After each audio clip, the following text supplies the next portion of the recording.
Bismillahirrahmanirrahim. Assalamualaikum warahmatullahi wabarakatuh.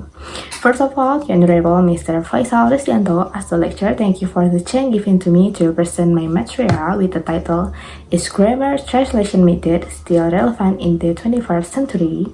But first, before we start, I would like to introduce my name first. My name is Ajeng Putri with last number ID 17. Okay, today we would like to discuss about 4 topics. The first topic is introduction, the second is pro-argument, the third is contra-argument, and the last one is conclusion. Now let's start today's introduction. Today, the world considers English to be a global language since no other language has been widely spread or spoken by as many people as English from ready 2012. So that English language teaching is important because English has become a global language and it is widely used in various fields such as business, education, and also technology. From Raju. Grammar translation method is a method that based on the target of grammatical competence that focus on the grammar as a basic of a language. It is like Richard 2006 mentioned that grammatical competence refers to the knowledge grammar that account of ability in producing a sentence. Moreover, the main purpose of the use of grammar translation method is to be a great support for students aiming to learn a new language, as it is very productive in learning vocabulary, grammar rules, and also structures, from Larson and Freeman 2000. Now let's discuss about pro-argument. Grammar translation method has some significant benefits. First, provide significant benefit for student translation and reading skills. The second is remembering grammatical principle. With this method, students can put translation and reading skill by focus on translation text and remembering grammatical principle. The third is improve the vocabulary and sentence structure skills. This method also allows students to translate text from the target language into their mother tongue, and then improving their vocabulary and sentence structure skills.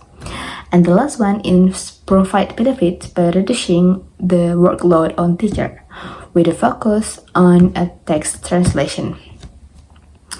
Teacher involvement is rarely necessary, and teachers who are not fluent in the target language, especially English, are able to teach using this method.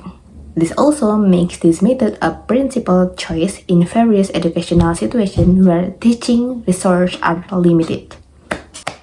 Now is the contra-argument.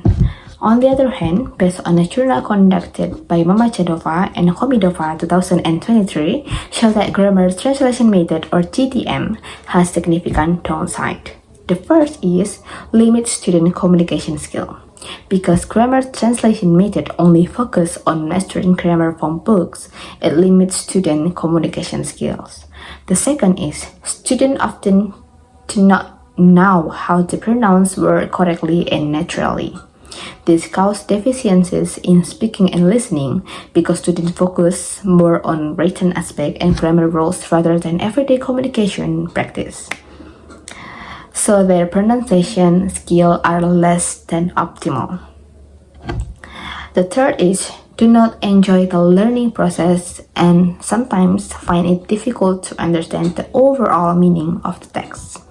And the last one, do not provide sufficient interaction in the classroom, which ultimately lowers student motivation to learn.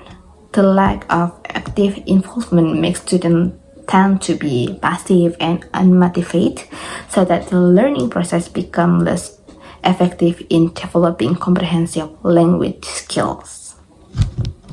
Now is the conclusion.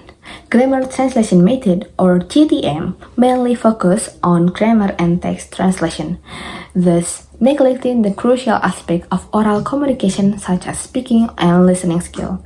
As a result, students often have difficulty pronouncing words naturally and lack practice in direct interaction using the target language.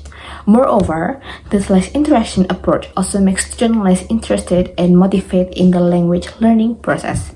It can be concluded that this method is less capable of stimulating enthusiasm and active student involvement in learning.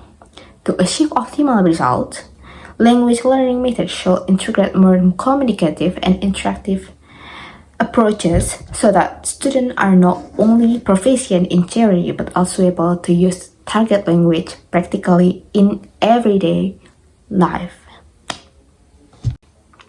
Okay, thank you for your attention to listen my material. Wassalamualaikum warahmatullahi wabarakatuh.